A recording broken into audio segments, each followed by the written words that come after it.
Hey you guys, I love these videos where we talk about why things are the way that they are in math. I find value in that, all right? So we're going to talk about why the area of a kite is half times the first diagonal times the second diagonal.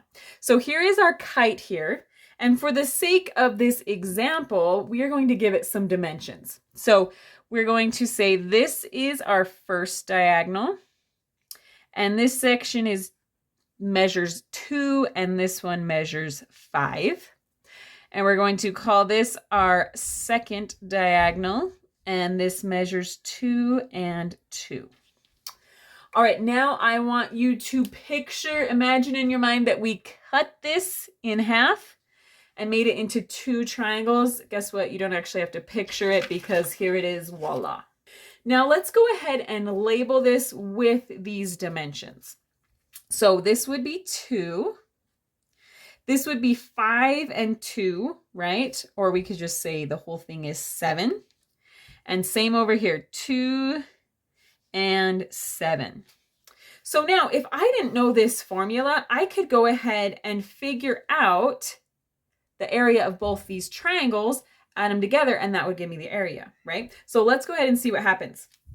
So the area of a triangle, you've probably been doing, is half times the base times the height.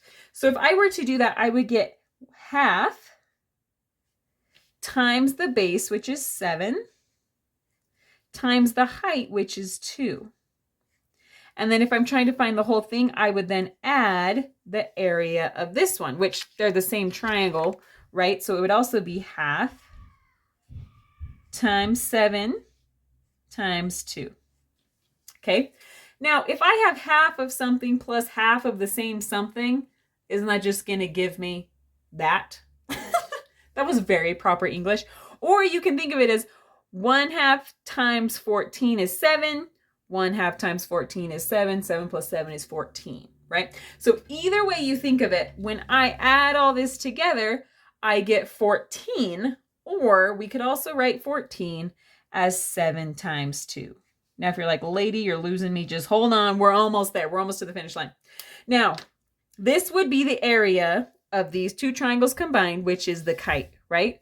But if we compare it to our original area formula here, what is 7?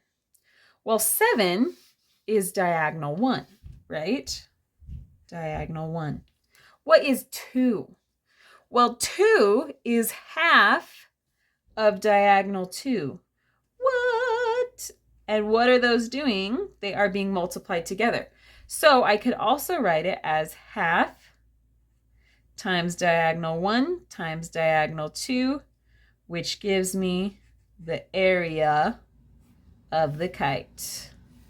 Bum, ba, na, na. Isn't that cool? All right, I hope that made sense. Thanks.